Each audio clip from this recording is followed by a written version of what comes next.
Je sors de ma Tesla noire, et l'air automnal de la région parisienne me frappe le visage comme une gifle venue du passé. 5 ans. 5 ans que je suis sorti de la vie de cette famille avec rien d'autre que mes compétences en programmation et une promesse qui résonne encore à mes oreilles. Regardez-moi. Le château de Bellefontaine se dresse devant moi, son entrée en marbre étincelant sous le soleil couchant. 120 invités à l'intérieur célèbrent le 78e anniversaire de grand-mère Solange. Ils n'ont aucune idée de ce qui les attend. Mon téléphone vibre dans ma paume. Thomas Mercier, mon directeur général, n'envoie jamais de SMS à moins que ce ne soit urgent. Le bureau du procureur a confirmé que l'audit de Solange appuie leur dossier. Le mandat est actif. Cela pourrait arriver ce soir. Mes doigts se serrent autour de l'appareil. Le procureur de la République. Mandat d'arrêt. Ce soir. Ces mots devraient me terrifier, mais au lieu de cela, je sens quelque chose de froid et de tranchant s'installer dans ma poitrine. La justice. Peut-être. Ou la réhabilitation. J'ajuste mon blazer Yves Saint Laurent à 2500 €, le tissu anthracite m'habillant comme une armure. La même famille qui m'a rejeté comme une ratée il y a 5 ans ne se doute pas que leur déception dirige aujourd'hui un empire de la cybersécurité évalué à 160 millions d'euros. Regardez-moi, je murmure aux marches de marbre, mais même en le disant, mes mains tremblent. Le souvenir s'abat sur moi comme toujours. Ce dîner il y a 5 ans. La salle à manger des Lefebvre avec sa table en acajou prétentieuse et son lustre en cristal qui coûtait plus cher que la plupart des voitures. J'avais 26 ans. Désespéré. Croyant encore que je pourrais gagner leur approbation si j'essayais juste un peu plus fort. Jouer avec du code n'est pas une carrière, Camille. La voix de papa portait ce mélange particulier de déception et de mépris que je connaissais si bien. Philippe Lefebvre, magnate de l'immobilier parisien, ne pouvait pas concevoir que la technologie puisse réellement compter. Quand vas-tu devenir sérieuse à propos de ton avenir? Maman posa son verre de vin avec un cliquetis délicat. Pourquoi ne peux-tu pas être plus comme ta sœur? La spécialité de Catherine Lefebvre. La comparaison qui coupait le plus profond parce qu'elle était conçue pour ça. Juliette, l'enfant prodige extraordinaire, se pencha en arrière sur sa chaise avec ce sourire que j'avais appris à craindre. En fait, j'ai peut-être quelque chose pour Camille. Mon association caritative aurait besoin d'une assistante. À temps partiel, bien sûr. Assistante, à temps partiel, alors que j'avais passé 3 ans à concevoir des logiciels de sécurité que des entreprises achetaient réellement. Vous voyez? Le visage de maman s'illumina comme si Juliette venait de proposer de guérir le cancer. Juliette veille toujours sur la famille. Le poids de mes 26 ans s'écrasa sur moi à ce moment-là. 26 ans à être le bouc émissaire de la famille. Celle qui n'était pas à la hauteur. La déception. J'avais travaillé en double service à 16 ans pour payer mon école d'ingénieur, alors que les études de Juliette en école de commerce étaient entièrement financées. J'avais écouté des années de « Pourquoi ne peux-tu pas avoir des notes parfaites comme ta sœur ?» J'avais bâti quelque chose à partir de rien, et ils appelaient ça s'amuser. Mais c'est ce que maman a dit ensuite qui a brisé quelque chose en moi de façon permanente.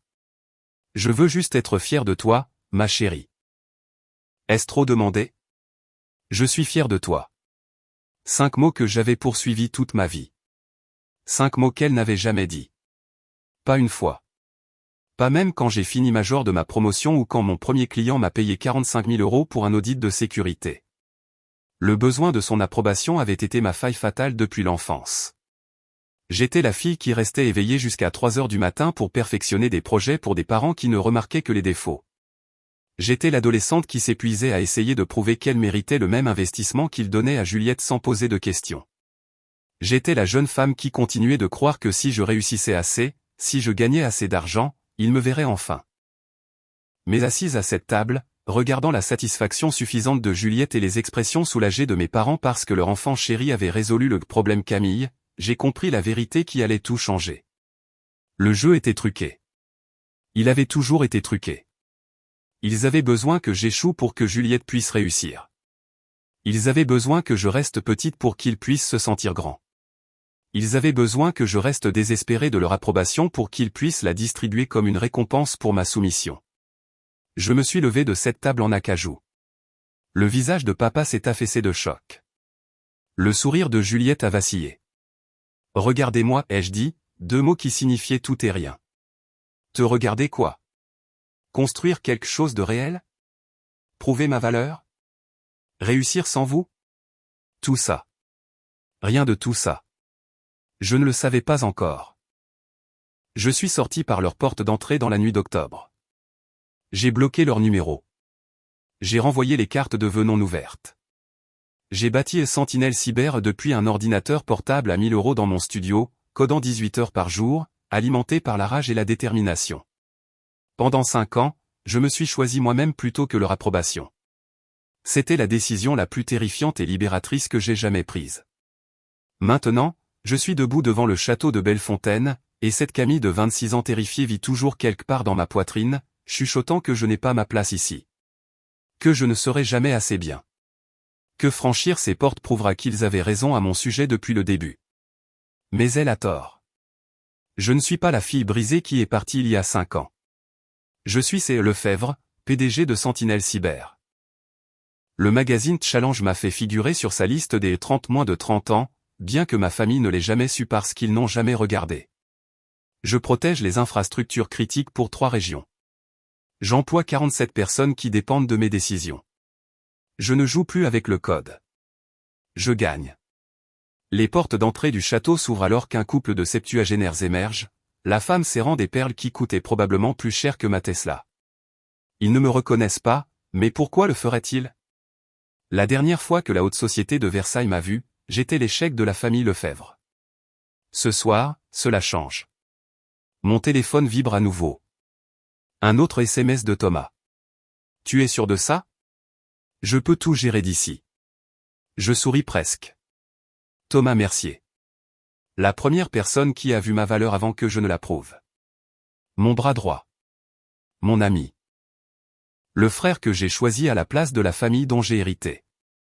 Il a proposé de m'épargner cette confrontation, de me laisser éviter le champ de bataille émotionnel qui m'attend à l'intérieur. Mais fuir prouverait qu'ils avaient raison. Et j'ai fini de fuir. Je tape en réponse, je gère. Parce que c'est le cas. Quoi qu'il arrive ce soir, quel que soit le drame familial qui se déroule, quelle que soit la douleur qui remonte à la surface, je sais qui je suis maintenant. Je sais ce que j'ai construit. Je sais que ma valeur n'est pas déterminée par des gens qui ne pourraient pas reconnaître le talent même s'ils déboguaient tout leur réseau. Les marches en marbre semblent solides sous mes talons. Le portier hoche la tête respectueusement. À travers la vitre, je vois des parents à qui je n'ai pas parlé depuis 5 ans, tous vêtus de leurs plus beaux atours, tous complètement inconscients que leur monde est sur le point de basculer. Grand-mère Solange est là-dedans quelque part, le seul membre de la famille qui m'ait jamais vu clairement. C'est la raison pour laquelle je suis venu ce soir, la raison pour laquelle je retourne dans ce champ de mine émotionnelle. Elle est aussi la raison pour laquelle je sais que je vais y survivre. Je tends la main vers la poignée, et pour un instant, je me laisse tout ressentir. La peur, la colère, l'espoir, le chagrin.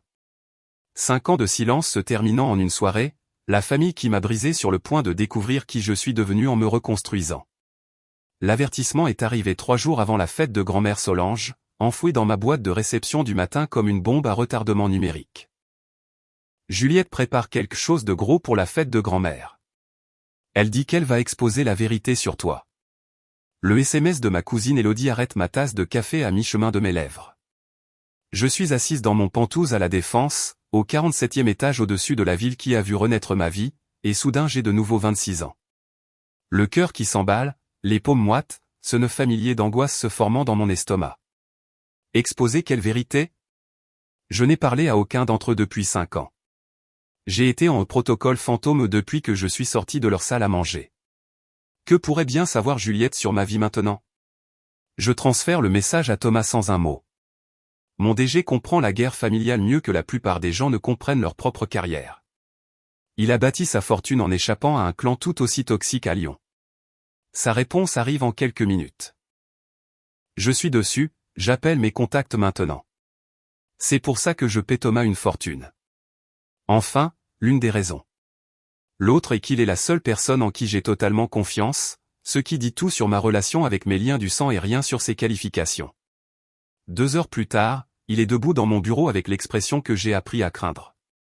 C'est le même regard qu'il avait lorsqu'il a découvert que notre plus gros concurrent volait notre code. Une inquiétude professionnelle enveloppée dans une fureur à peine contenue. Elle a engagé des enquêteurs, dit-il sans préambule. Le cabinet Bertrand et Associés. Haut de gamme, pas donné. Ma poitrine se serre. Quel genre d'enquêteur? Le genre minutieux. Marc Bertrand spécifiquement, ancien de la PJ, 20 ans d'expérience, spécialisé dans la jury-comptabilité et la vérification d'antécédents. Thomas laisse tomber un dossier cartonné sur mon bureau. La bonne nouvelle, c'est qu'il est éthique, il ne fabriquera pas de preuves et n'enfreindra pas la loi pour trouver des saletés. Et la mauvaise nouvelle? Il est très doué pour trouver ce qui est réellement là. Je regarde le dossier sans l'ouvrir. À l'intérieur, il y a probablement des photos, des dossiers financiers, des entretiens avec des employés. L'architecture de ma nouvelle vie soigneusement construite mise à nu pour le divertissement de Juliette. Combien en sait-elle? Le silence de Thomas s'étire trop longtemps. Quand il parle enfin, sa voix porte le poids des mauvaises nouvelles annoncées avec douceur. Elle est au courant pour C.E. Lefebvre. Le monde bascule. C.E. Lefebvre. Mon identité professionnelle. Mon bouclier neutre dans le monde de la tech. Ma protection contre quiconque relierait le succès de Sentinelle Cyber à l'échec de la famille Lefebvre. 5 ans de séparation minutieuse, disparue. Elle sait que tu es dans le classement Challenge. Elle connaît la valorisation à 160 millions. Elle sait que tu es PDG. Sa voix devient plus calme. Camille. Elle sait tout. Je m'enfonce dans mon fauteuil, le cuir me donnant soudain l'impression d'être des sables mouvants. C'est pire que ce que j'imaginais. Juliette n'a pas seulement découvert que j'existe. Elle a découvert que j'ai réussi. De façon spectaculaire. Pendant qu'elle jouait à la directrice d'association à Versailles, je bâtissais un empire à 1 heure de là. Il y a plus. Bien sûr qu'il y a plus. Thomas sort son téléphone, fait défiler quelque chose qui lui fait serrer la mâchoire. L'enquête de Bertrand est allée dans les deux sens. Quand il a tracé les sources de paiement pour ses honoraires, il a trouvé quelque chose d'intéressant dans les finances de Juliette. Mon sang se glace. Quel genre de choses? 420 000 € détournés de son association caritative sur 3 ans, plus 25 000 € volés dans votre fiducie familiale. Il lève les yeux de son téléphone. Bertrand est légalement obligé de signaler les crimes financiers au procureur de la République. L'ironie me frappe comme un coup de massue dans la poitrine. Juliette a engagé un enquêteur pour me détruire et s'est accidentellement détruite elle-même à la place. L'enfant prodige qui a passé des années à critiquer l'éthique de tout le monde est une criminelle. La sœur qui a tout reçu sur un plateau a volé des dons caritatifs et l'argent de la famille.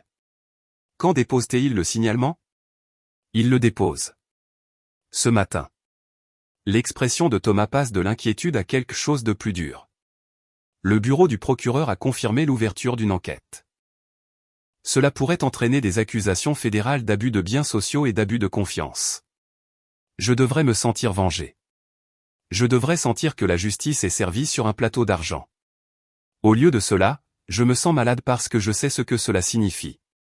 Le monde parfait de la famille Lefebvre est sur le point d'imploser. Philippe et Catherine Lefebvre, piliers de la société versaillaise, vont découvrir que leur enfant chéri risque 3 à 5 ans de prison ferme. La reine de leur fondation caritative est une voleuse. Leur statut social est sur le point de s'effondrer. Et ils me blâmeront. Pas parce que j'ai signalé quoi que ce soit. Je ne savais rien du détournement de fonds jusqu'à il y a 30 secondes. Mais parce que je suis le bouc émissaire, le problème permanent, la fille dont l'existence semble inviter la catastrophe. C'est suffisant pour que le procureur ouvre une enquête criminelle. Ils vont agir vite. Y compris à la fête de grand-mère. J'imagine la scène. Le château de Bellefontaine, 120 invités sur leur 31 célébrant les 78 ans de Solange. Juliette au micro, se préparant à m'humilier publiquement quand des agents fédéraux franchissent ses portes en marbre. La justice poétique serait magnifique si elle n'était pas si dévastatrice. Mon téléphone sonne. Numéro inconnu des Yvelines, mais je reconnais l'indicatif. Versailles. Dois-je répondre? Thomas secoue la tête.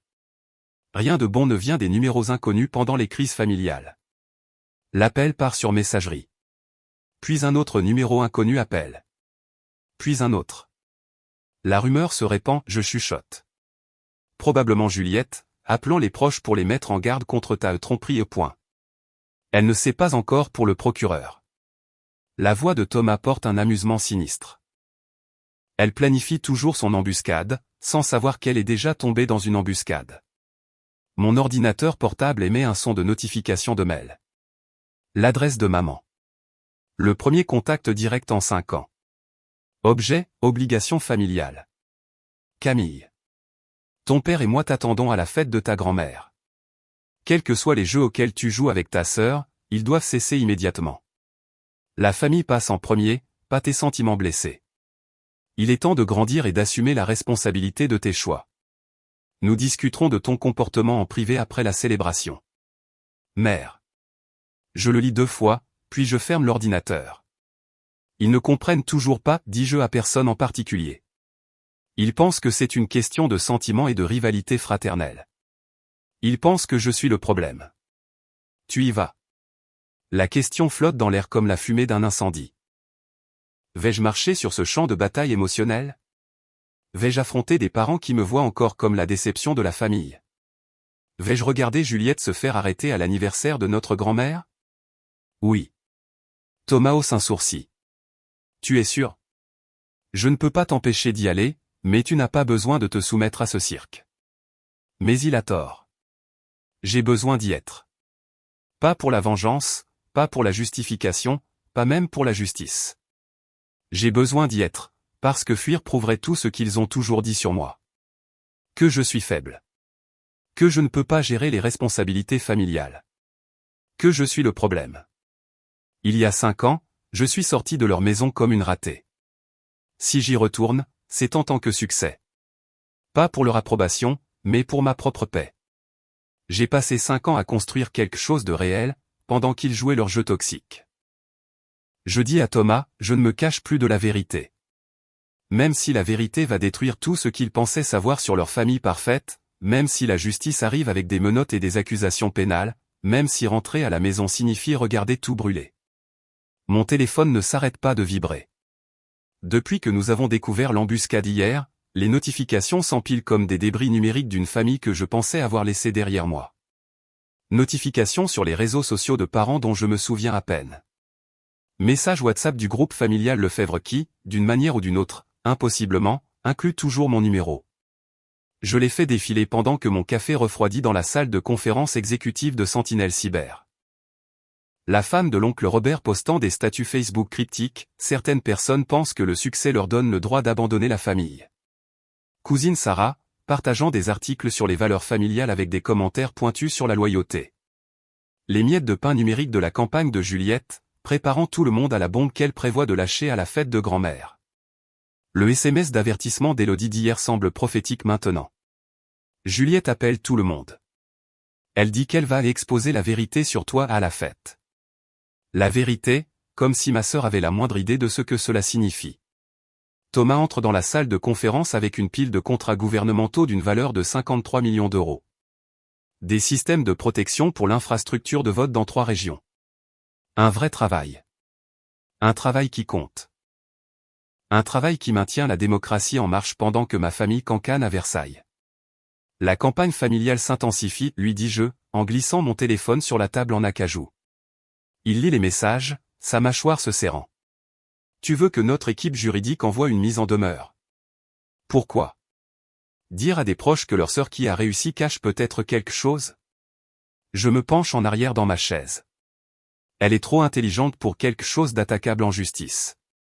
Elle plante juste des graines. Mais le doute s'insinue quand même. Cette vieille voix familière qui chuchote que peut-être ils ont raison à mon sujet. Peut-être que construire une entreprise de 160 millions ne me rend pas digne de respect. Peut-être que je suis vraiment juste en train de jouer avec du code. Mon ordinateur émet un son pour un email de maman. La ligne d'objet indique « Responsabilité familiale ». Je regarde la notification pendant 30 secondes avant de la supprimer sans la lire. Certaines conversations ne valent pas la peine d'être eues. Le bureau du procureur a confirmé avoir reçu le rapport de Bertrand, dit Thomas, s'installant dans la chaise en face de moi.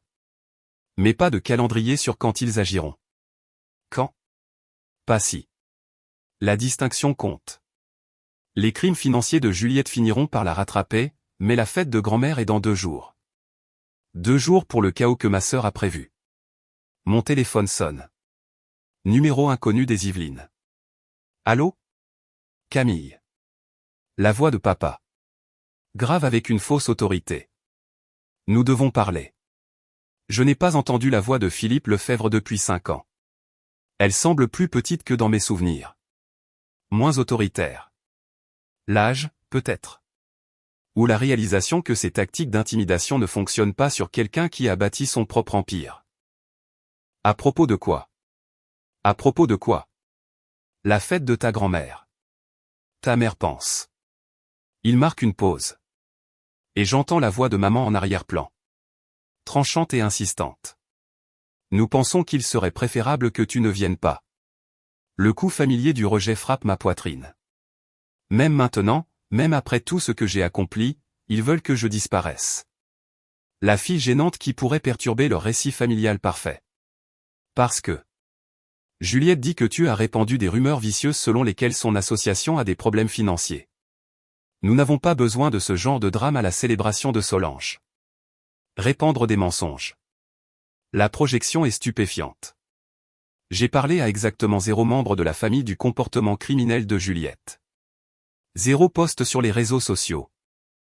0 campagne de commérage. Je suis restée silencieuse pendant 5 ans pendant qu'ils construisaient quelle que soit la version fantaisiste des événements qui les aident à dormir la nuit. Je n'ai rien dit à personne à propos de Juliette. Je vois. Crois ce que tu veux, papa. Je vous verrai à la fête. Je raccroche avant qu'il ne puisse répondre. Thomas m'observe attentivement. Ça va? Ils viennent de me désinviter de l'anniversaire de ma propre grand-mère parce que Juliette les a convaincus que je suis une sorte de génie criminel. Je ris, mais ça sonne creux. Le système fonctionne parfois, dit Thomas doucement. Mais cela ne ressemble pas à une victoire. Cela ressemble à être debout dans des sables mouvants pendant que ma famille me jette des pierres. Mon téléphone sonne à nouveau. Cette fois, le numéro fait bondir mon cœur. Grand-mère? Allô, ma chérie. La voix de Solange, cristalline malgré ses 78 ans. J'ai entendu dire que Philippe t'a appelé. Il m'a désinvité de ta fête. Philippe ne décide pas qui est invité à ma fête. Juliette non plus, bien qu'elle ait suggéré que je devrais reconsidérer qui y assiste. Le ton de grand-mère s'aiguise. Comme si j'avais besoin des conseils d'une criminelle sur les listes d'invités. Criminelle. Le mot frappe différemment venant de Solange. Pas une spéculation ou une accusation. Un fait. Tu es au courant de l'enquête. Ma chérie, je l'ai commandité. Le monde s'arrête. Quoi? Il y a 2 mois, j'ai ordonné mon propre audit de l'association de Juliette. Quelque chose dans ses finances ne collait pas. Une nouvelle Mercedes avec un salaire d'association? Des vacances européennes financées par des événements d'appréciation des donateurs? Je suis vieille, pas stupide. Ma grand-mère. L'esprit vif, méfiante, protectrice des ressources familiales pendant que tout le monde était distrait par la performance de l'enfant prodige de Juliette. L'auditeur a tout trouvé, continue Solange. Le détournement de fonds, les dépenses fantômes, l'argent volé à notre fiducie familiale. Quand ce détective privé m'a approché la semaine dernière avec des découvertes similaires, j'ai partagé mon audit avec lui. Ça a rendu son travail beaucoup plus facile. Les pièces s'assemblent. Marc Bertrand avait 2 sources de preuves, la trace papier qu'il a découverte et l'enquête indépendante de grand-mère. Pas étonnant que le bureau du procureur ait agi si vite. Pourquoi n'as-tu rien dit à personne? Parce que je voulais voir jusqu'où elle irait, combien elle volerait, combien de personnes elle blesserait avant que quelqu'un ne l'arrête. La voix de Solange porte 5 décennies de sagesse familiale. Il s'avère qu'elle prévoyait de te blesser publiquement tout en volant la famille en privé. C'est là que j'ai su qu'elle était allée trop loin. Je m'enfonce dans ma chaise de conférence, bouleversé. Je suis juste inquiète, si elle se fait arrêter à la fête, le choc. Pour toi. Que le choc puisse me tuer. Grand-mère rit. Camille, j'ai 78 ans, je ne suis pas fragile. J'ai survécu à l'après-guerre, à 3 récessions et à la crise de la quarantaine de ton grand-père. Je pense que je peux gérer d'apprendre que ma petite-fille s'est protégée d'un prédateur. Prédateur. Un autre mot qui frappe comme la vérité. D'ailleurs, ajoute Solange, Juliette ne sait pas que j'ai des copies de tout. Relevé bancaire, signature falsifiée, don détourné. Elle pense qu'elle a toutes les cartes en main. Mais je joue à ce jeu depuis plus longtemps qu'elle n'est en vie. Pour la première fois depuis des jours, je souris. Vraiment. Je te verrai à la fête, grand-mère. J'y compte bien. Quelqu'un doit être témoin que la justice est rendue. Après avoir raccroché, je reste assise dans le silence de la salle de conférence, traitant tout cela. Juliette a joué sa dernière carte hier soir, menaçant grand-mère pour me faire taire. Mais elle l'a joué contre quelqu'un qui avait déjà 3 coups d'avance. L'enfant prodige pense qu'elle se protège en menaçant la matriarche de la famille. Elle ne sait pas que la matriarche est celle qui a lancé l'enquête en premier lieu. Thomas lit toujours les contrats gouvernementaux, mais je peux dire qu'il écoute. Tu te sens mieux? Juliette ne sait pas qu'elle a déjà perdu. Elle le saura bientôt. Je vérifie l'heure. 24 heures avant la fête.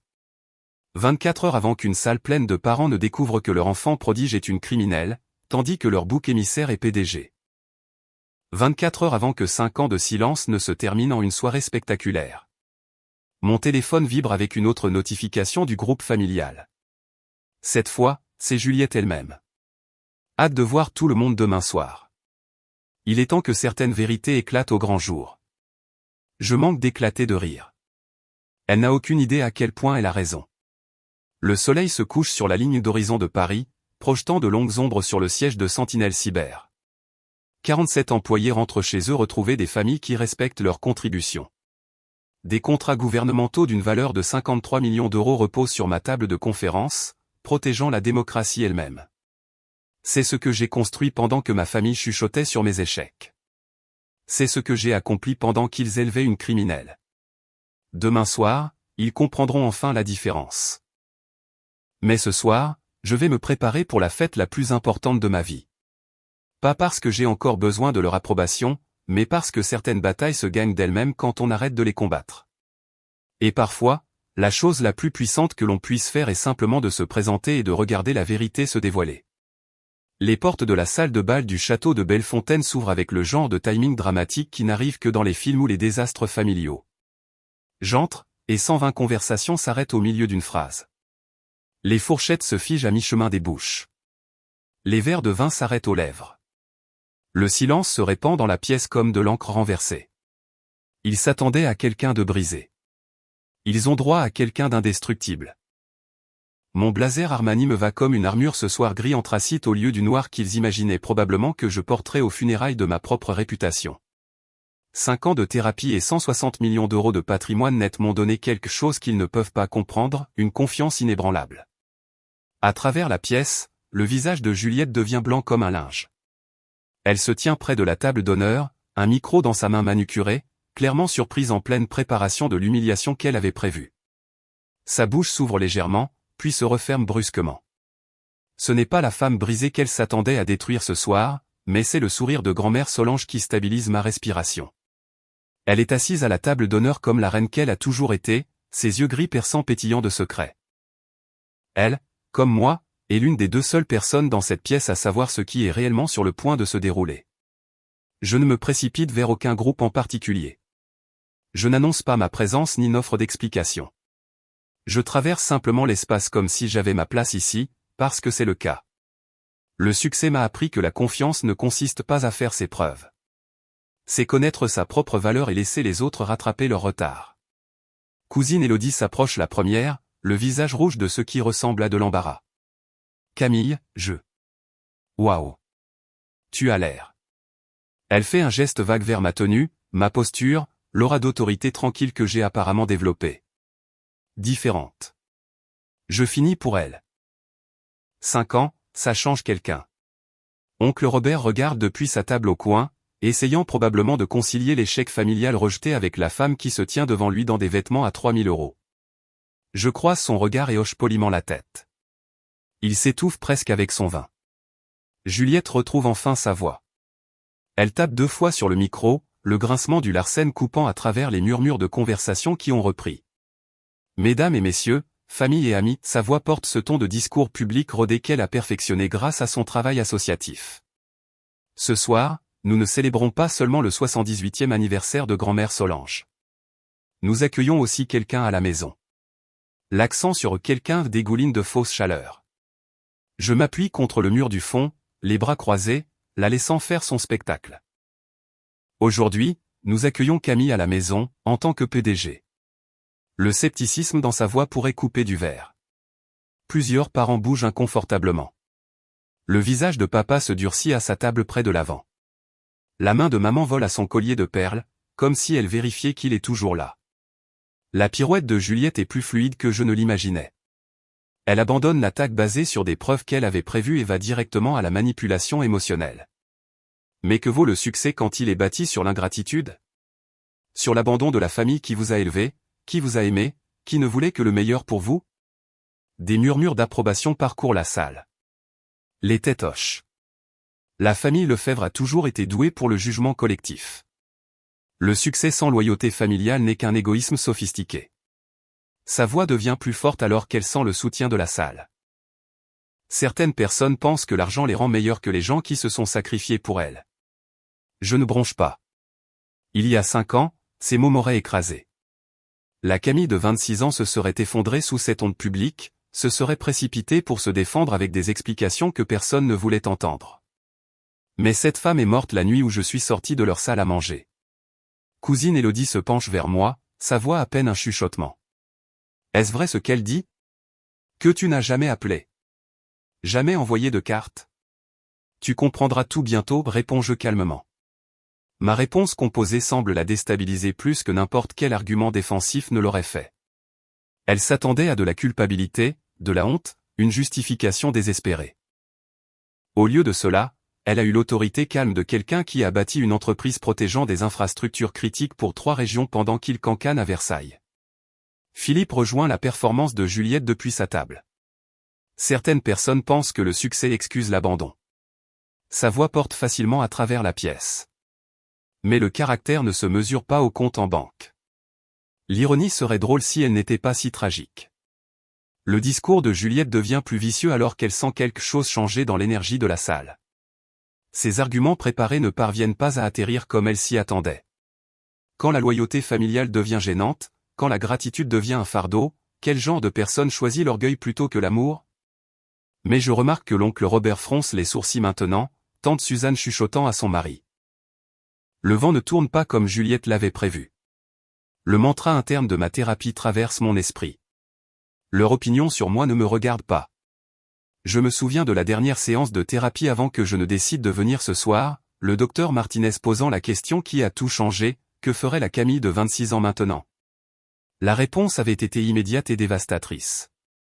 Elle se serait levée, le visage rouge et désespéré, essayant de se défendre avec des mots qu'il ne croirait jamais.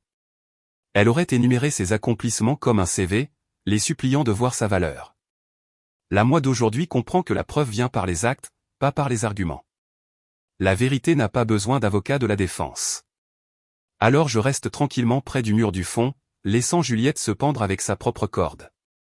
Chaque mot vicieux révèle plus sur son caractère que sur le mien. Chaque attaque désespérée montre leurs propres insécurités et préjugés. L'énergie de la salle change subtilement, alors que les invités remarquent le contraste. Les accusations de plus en plus frénétiques de Juliette contre ma présence calme et recueillie. Je ne suis pas l'échec brisé qu'ils attendaient. Je ne me défends pas et je ne supplie pas pour être accepté. Je suis juste là. Confiante. Inébranlable. Oncle Robert murmure à sa femme, juste assez fort pour que les tables voisines entendent, elle n'a pas l'air d'une ratée pour moi. Le discours de Juliette atteint son crescendo. Le succès bâti sur l'abandon de la famille n'est pas du tout un succès. C'est juste une trahison sophistiquée. Les portes de la salle de bal s'ouvrent. 19h52, 2 officiers de police judiciaire et un enquêteur du parquet entrent avec le genre de démarche déterminée qui coupe l'atmosphère de fête comme un couteau dans la soie. Leur badge attrape la lumière du lustre alors qu'ils scannent la pièce. Les conversations meurent à nouveau. Mais cette fois, le silence semble différent. Dangereux. La voix de l'enquêteur principal porte juste assez pour atteindre le micro. Mademoiselle Juliette Lefebvre? Chaque tête dans la pièce se tourne vers la table d'honneur. Le visage de Juliette passe du rouge d'indignation vertueuse à la pâleur d'un cadavre en l'espace d'un battement de cœur. Vous êtes en état d'arrestation pour détournement de fonds et abus de confiance. Les mots frappent la salle de bal comme un coup physique. Quelqu'un laisse tomber un verre de vin. Le fracas du cristal résonne sur le sol en marbre. Je regarde depuis ma position contre le mur alors que les menottes cliquent autour des poignets de l'enfant prodige. Le son coupe à travers le halètement collectif de 120 invités stupéfaits. La marche de l'humiliation publique de Juliette commence. Devant la table d'honneur où grand-mère Solange est assise avec une composition parfaite. Devant des parents dont la bouche pend ouverte de choc. Devant des parents dont le monde s'effondre en temps réel. Et devant moi. Nos yeux se croisent un bref instant alors que les détectives l'escortent vers la sortie. Je vois la peur, la rage, et quelque chose d'autre que je ne reconnais pas. La défaite, peut-être. Je ne jubile pas. Je ne souris pas. Je suis simplement témoin de la justice enfin rendue. La salle de bal éclate dans le chaos alors que les portes se referment derrière eux. Philippe et Catherine se précipitent vers moi, les voix montant dans une confusion désespérée. Que as-tu fait? Comment as-tu pu faire ça à ta propre sœur? La voix claire de grand-mère Solange coupe à travers leur panique. Camille n'a rien fait. Le bureau du procureur a fait son travail. La vérité est enfin vue. La conspiration d'aveuglement volontaire de la famille se fissure enfin. Les proches chuchotent frénétiquement. Attends, si Camille n'a pas signalé ça, alors qui l'a fait? Thomas Mercier entre tranquillement par la porte latérale, sa présence confirmant ce que certains invités commencent à soupçonner. Je ne suis plus l'échec de la famille. Je suis la seule qui reste debout. La salle de bal bourdonne de conversations chuchotées qui tranchent l'air comme de l'électricité statique. Je me tiens près de la table des desserts, regardant les membres de la famille se regrouper en petits cercles serrés, leurs voix basses mais leurs gestes animés. Le gâteau d'anniversaire reste intouché, ses 78 bougies n'étant plus que des flaques de cire froide sur la crème au beurre. 20 minutes se sont écoulées depuis que Juliette est partie menotter. 20 minutes depuis que le monde de ma famille s'est ouvert en deux. J'ai entendu dire que c'était un détournement de fonds, chuchote tante Patricia à oncle Robert, sa voix portant malgré sa tentative de discrétion. 400 000 €. De sa propre association, répond Robert en secouant la tête. Mon Dieu Pat, on a donné à ce truc. Cousine Élodie s'approche de moi, le visage pâle. Camille, je suis tellement désolé. Je n'avais aucune idée de tout ça quand je t'ai prévenu du plan de Juliette. Je touche doucement son bras. Moi non plus. Pas les détails en tout cas. Mais ce n'est pas tout à fait vrai. Je savais que quelque chose n'allait pas. Les pièces se mettaient déjà en place avant ce soir, grâce à l'enquête minutieuse de Marc Bertrand. Le détective privé que Juliette a engagé pour me détruire avait découvert bien plus que mon succès commercial. Il avait trouvé ses crimes. Le capitaine Dupont s'approche de notre groupe, son carnet à la main. Mademoiselle Lefebvre, je dois vous poser quelques questions sur les activités financières de votre sœur. Je n'ai eu aucun contact avec Juliette depuis 5 ans, dis-je clairement. Je ne savais rien de ses opérations commerciales. Mais vous avez engagé l'enquêteur qui a découvert le détournement? Non, je ne l'ai pas fait. La vérité semble étrange dans ma bouche. Ma sœur a engagé le cabinet Bertrand et Associés pour enquêter sur moi. Monsieur Bertrand a découvert ces crimes en menant cette enquête. Dupont hoche la tête, prenant une note. Les obligations professionnelles l'obligeaient à signaler les crimes à notre bureau. À travers la pièce, papa se tient le dos contre le mur, le visage gris comme du béton. Maman est assise sur une chaise qu'on lui a apportée, serrant un mouchoir qui s'est désintégré à force d'être utilisé. Ils ressemblent aux survivants d'une catastrophe naturelle, ce qu'ils sont, je suppose. Une catastrophe naturelle nommée conséquence. Camille? La voix de grand-mère Solange attire mon attention. Elle est assise à la table d'honneur, portant toujours son diadème d'anniversaire, l'air plus alerte et vif que quiconque dans la pièce. Veux-tu m'aider pour quelque chose? Je traverse vers sa table, consciente que les conversations s'arrêtent sur mon passage. Il y a 5 ans, ces gens m'ont regardé partir comme l'échec de la famille. Ce soir, ils me voient comme quelque chose de tout à fait différent. Assieds-toi avec moi, ma chère. Solange tapote la chaise à côté d'elle. Je pense qu'il est temps que je partage quelque chose avec tout le monde. Elle se lève lentement, tendant la main vers le micro que Juliette a abandonné. Sa voix porte clairement à travers le système de sonorisation de la salle de bal. Amis, famille, je sais que cette soirée a été choquante pour beaucoup d'entre vous. Mais je dois vous dire quelque chose d'important. Elle marque une pause, ses yeux trouvant papa à travers la pièce.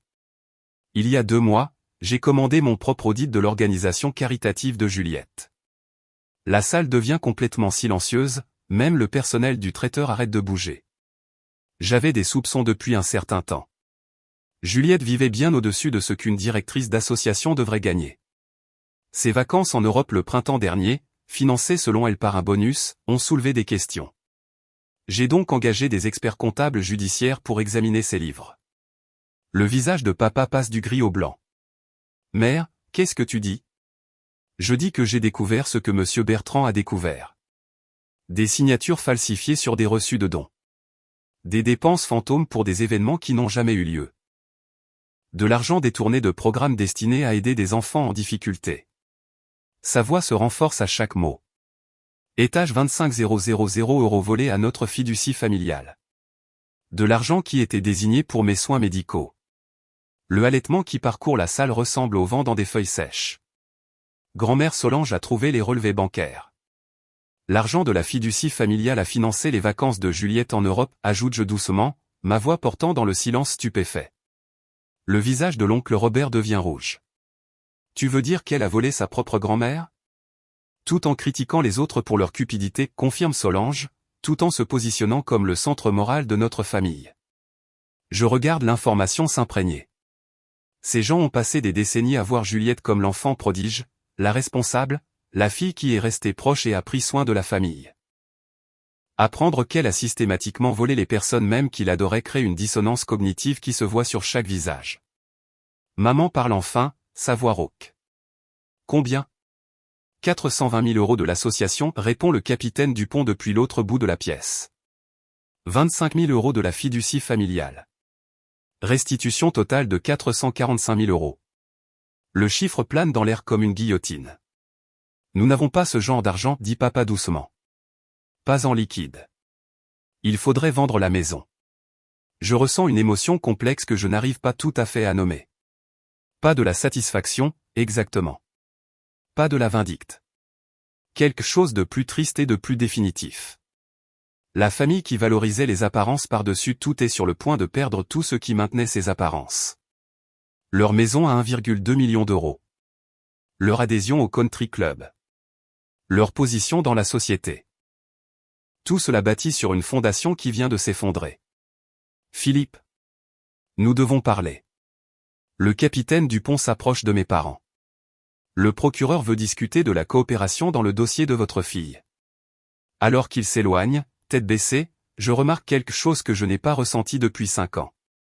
L'absence de leur désapprobation ne fait plus mal. Leur opinion sur moi, bonne ou mauvaise, n'a tout simplement plus d'importance. Le succès ne m'a pas donné cette liberté. L'argent ne l'a pas acheté. La justice l'a fait. Camille, cousine Élodie s'approche avec hésitation. Je te dois des excuses. Nous tous. Il y a 5 ans, quand tu es parti, nous pensions que tu étais dramatique. Ingrate. Mais voir ça ce soir, comprendre ce que Juliette faisait vraiment. Tu n'as pas besoin de t'excuser, dis-je, en le pensant. Vous avez cru ce qui avait du sens basé sur les informations que vous aviez. Mais nous aurions dû regarder plus loin. Nous aurions dû nous demander pourquoi la fille qui réussissait avait besoin de démolir celle qui luttait. Cela frappe plus près de la vérité qu'elle ne le réalise probablement. Les familles comme la nôtre ont besoin de boucs émissaires pour fonctionner. Quelqu'un doit être le problème pour que tout le monde puisse se sentir comme la solution. Grand-mère Solange reprend le micro. Avant que cette soirée ne se termine, je veux dire quelque chose à propos de ma petite fille Camille. Mon estomac se serre. L'attention publique semble toujours dangereuse, même quand elle est positive. Il y a 5 ans, elle s'est éloignée de cette famille.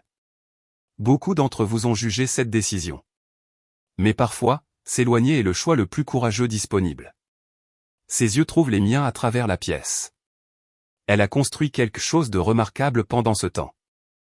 Une entreprise qui protège la sécurité numérique des gens. Un vrai travail qui rend le monde plus sûr. Elle marque une pause et je vois des larmes dans ses yeux pour la première fois ce soir. Je suis fier d'elle. J'aurais dû dire ça il y a des années, publiquement, quand ça comptait le plus. Mais je le dis maintenant. Les mots que j'ai passé 31 ans à avoir besoin d'entendre. Pas de maman. De quelqu'un qui m'a réellement vu.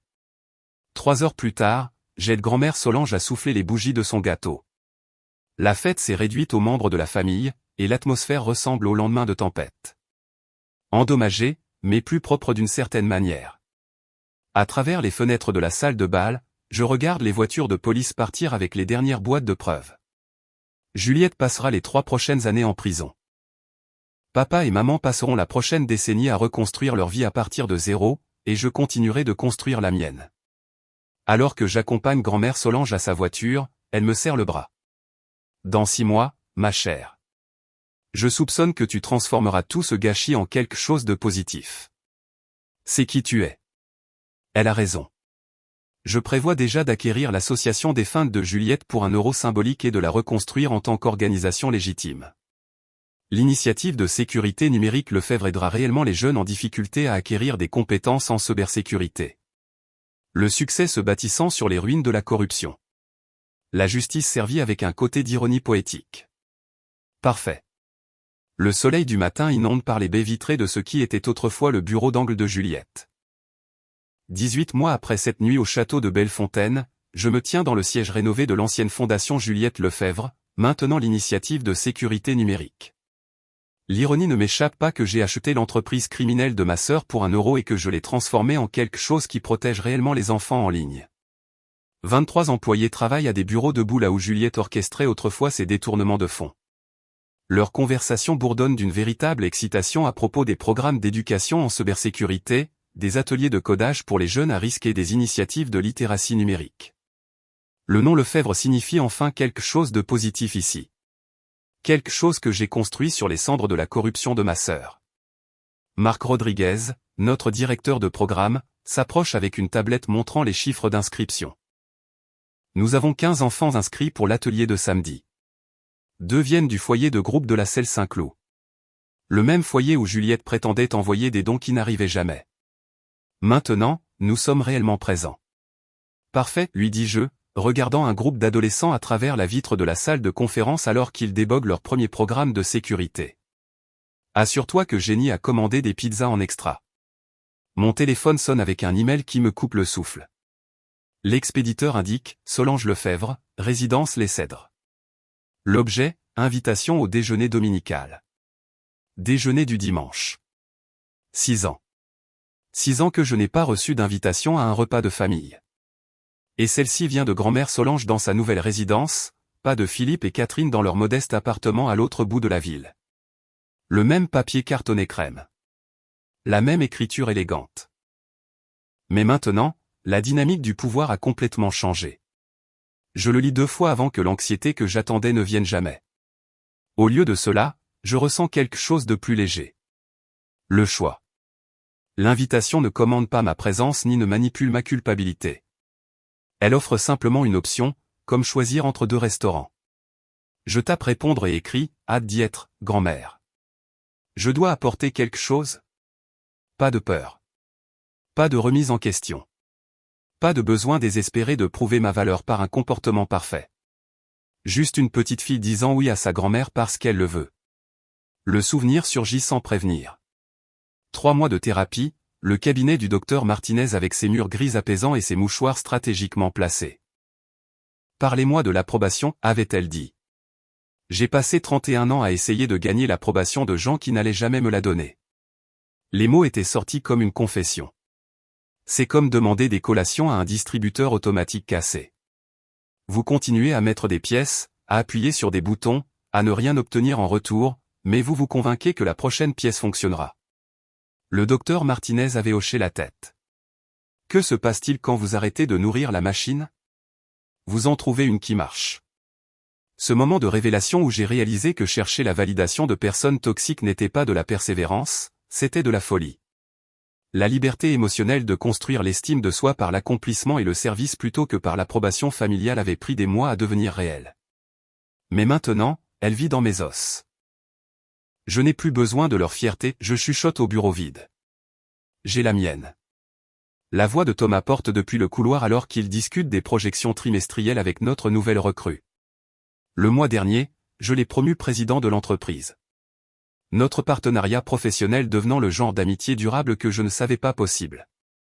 Sentinelle Cyber s'est étendu à 4 régions, protégeant les infrastructures critiques des cybermenaces, tandis que ses 23 employés aident les enfants à naviguer dans les dangers numériques.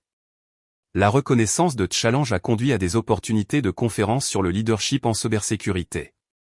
La semaine dernière, un entrepreneur nommé David m'a invité à dîner après ma présentation à Lyon. Pas parce qu'il voulait quelque chose de mon entreprise, mais parce qu'il admirait la force qu'il a fallu pour reconstruire la réputation de ma famille tout en protégeant mes propres limites. Tu vois, quelqu'un avait observé Thomas lundi matin, souriant à mon air distrait. Peut-être avais-je admis, réalisant que c'était ce que l'attraction saine ressentait. Pas de besoin désespéré de prouver ma valeur, pas d'anxiété sur des agendas cachés, juste 2 adultes qui respectent le travail de l'autre et veulent en savoir plus. Mon téléphone vibre avec un SMS d'Élodie, j'ai vu le reportage aux infos locales sur l'initiative de sécurité numérique. Maman dit qu'elle est fière de ce que tu construis. Tante Sandra, qui ne m'avait pas parlé depuis 5 ans, reconnaissant maintenant que je n'avais peut-être pas été l'échec de la famille après tout. Même l'entreprise de construction de l'oncle Robert engage Sentinelle Cyber pour ses besoins en cybersécurité, leur relation commerciale bâtie sur le respect mutuel plutôt que sur la tolérance familiale obligée. 3 jeunes femmes entrent dans le hall, des carnets serrés contre leur poitrine comme des boucliers. Elles sont ici pour la session de mentorat mensuel que j'ai lancée pour les femmes entrepreneurs confrontées au sabotage familial. Le mois dernier, Sarah a avoué que ses parents appelaient sa boulangerie un passe-temps qui va te ruiner. Ce mois-ci, elle annoncera l'ouverture de son 2e emplacement. Le succès est la meilleure frontière, leur dis-je alors que nous nous installons dans la salle de conférence. Pas parce que l'argent compte, mais parce que l'accomplissement parle plus fort que les explications. Elle hoche la tête avec l'intensité de personnes qui ont passé des années à défendre des rêves face à des gens déterminés à ne pas les comprendre. Je vois ma moi de 26 ans sur leur visage, cette faim désespérée de validation provenant de sources qui ne la fourniront jamais. L'opinion de votre famille sur votre entreprise n'est pas un reflet de votre entreprise, je continue. C'est un reflet de leur capacité à reconnaître la valeur. Certaines personnes ne peuvent pas voir la forêt parce qu'elles sont concentrées à critiquer les feuilles individuelles. Sarah lève la main. Et s'ils ont raison sur les risques? Alors vous faites des recherches, planifiez et atténuez ces risques. Mais vous ne laissez pas leur peur devenir votre plafond. Après leur départ, inspiré et armé de stratégies pratiques, je conduis jusqu'à la résidence Les Cèdres pour le dîner d'anniversaire de grand-mère Solange. 8 personnes réunies dans la salle à manger, Philippe et Catherine notablement absents. Juliette est dans sa 2e année de prison, son audience de libération conditionnelle encore dans 18 mois.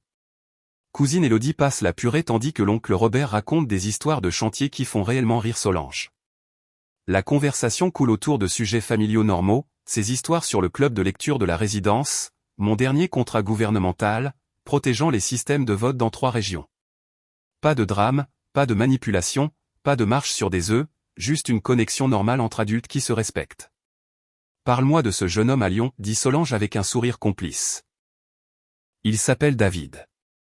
Il construit des systèmes d'énergie renouvelable. Est-ce qu'il te fait rire? Oui. Bien. Le rire est important. Pas d'interrogatoire sur ses revenus, ses antécédents familiaux, son plan sur 5 ans, juste une grand-mère voulant que sa petite fille soit heureuse. Rentrant chez moi à travers la ligne d'horizon nocturne de la Défense, le siège de Sentinelle Cyber brillant parmi les tours, mon téléphone affiche 17 appels manqués d'un numéro bloqué. Probablement Catherine, essayant encore de me culpabiliser pour des obligations familiales qui n'existent plus. Je les supprime sans écouter, de la même manière que je supprime les spams. Un SMS de Thomas illumine mon écran. Le gouvernement vient d'approuver le contrat d'infrastructure de 50 millions. Félicitations, patronne. 50 millions pour protéger la vie numérique des gens contre de vraies menaces. Mon sourire n'est pas à propos de l'argent, bien que la sécurité financière fasse du bien. C'est à propos de la mission, du but, de la connaissance que ma douleur s'est transformée en protection pour les autres. Je me gare dans le parking de mon immeuble et récupère mon journal dans la boîte à gants. La couverture en cuir est usée maintenant, remplie de 2 ans de réflexion, de percées et d'observations honnêtes. Il y a 5 ans, je suis sorti de la maison de ma famille comme une ratée. Ce soir, je suis rentré chez moi dans ma propre vie comme un succès. La différence n'était pas l'argent. C'était d'apprendre que certaines batailles se gagnent d'elles-mêmes quand on arrête de les combattre. Juliette s'est détruite en essayant de me détruire. J'ai gagné en devenant quelqu'un qui vaut la peine d'être protégé. La famille n'est pas qui partage votre sang. C'est qui se présente quand votre monde s'effondre. Et parfois, se présenter signifie s'éloigner.